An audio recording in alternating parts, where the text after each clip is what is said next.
Rais William Ruto anatarajiwa kurejea eneo la Mlima Kenya mwezi Juni kwa ajili ya kufungua rasmi kongamano la uwekezaji la Murang'a, licha ya hali ya kisiasa kutokuwa shwari kufuatia mvutano wake na aliyekuwa naibu rais Rigathi Gachagua. Kwa mujibu wa gavana wa Murang'a Irungu Kang'ata, maandalizi ya kumkaribisha rais yuko tayari, huku mkutano huu ukipangwa kufanyika katika Thika Greens Golf Resort mnamo Juni tarehe 13 na tarehe 14. Kongamano hilo lina kauli mbiu ya kufungua Murang'a kama kitovu cha viwanda na linatarajiwa kuvutia wawekezaji kutoka ndani na nje ya nchi. Murang'a imepania kujitangaza kama kitovu kipya cha viwanda kwa kutoa ardhi kwa wawekezaji ikiwemo ekari 1300 zilizotwaliwa kutoka kampuni ya Del Monte karibu na mji wa Thika, ardhi nyingine eneo la Kabati na dampo la kisiasa kwa ajili ya kuchakata taka. Aidha, kuna ekari 93 za ardhi ya kilimo Kigumo na eneo la kihistoria la Mkurwe wa Nyagathanga linalovutia watalii wa mazingira na tamaduni.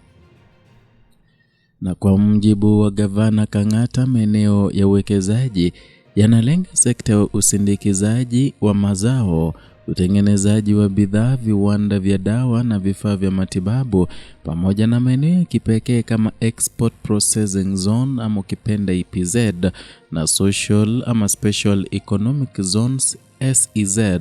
Kaunti pia inatafuta mwekezaji mkubwa wa kiwanda chake cha maziwa kilichopo eneo hilo.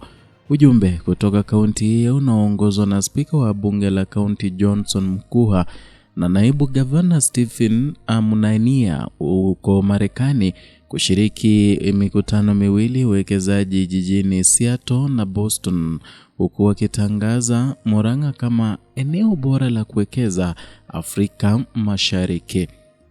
Katika tarehe 1 Juni, ujumbe mwingine utaelekea China kushiriki kongamano la uwekezaji kutokana na hamasa kubwa kutoka kwa wawekezaji wa Asia. Mkutano huo wa Juni pia utajumuisha maonyesho ya biashara na bidhaa mbalimbali, huku ukilenga kuvutia rasilimali binafsi na kujenga mitandao kati ya wawekezaji, wanasiasa na viongozi wa viwanda. Kang'ata ana matumaini kuwa kongamano litafungua mlango wa ushirikiano wa muda mrefu wa kibiashara na kuzalisha nafasi za ajira kwa wakazi wa Murang'a. Mojawapo ya miradi mikuu itakayowasilishwa ni hifadhi ya viwanda ya Murang'a ambayo ina maeneo mbalimbali ya uwekezaji tayari, mengi yakiwa ndani ya SEZ. Kaunti pia itatangaza mpango wa County Aggregation Centers, mradi wa kuongeza thamani kwa mazao ya wakulima kupitia vituo vya kisiasa vya uchakataji na usambazaji. Hata hivyo, tukio hili linajiri wakati siasa za Mlima Kenya zikitikisika kufuatia kuondolewa kwa Gachagua kutoka serikalini.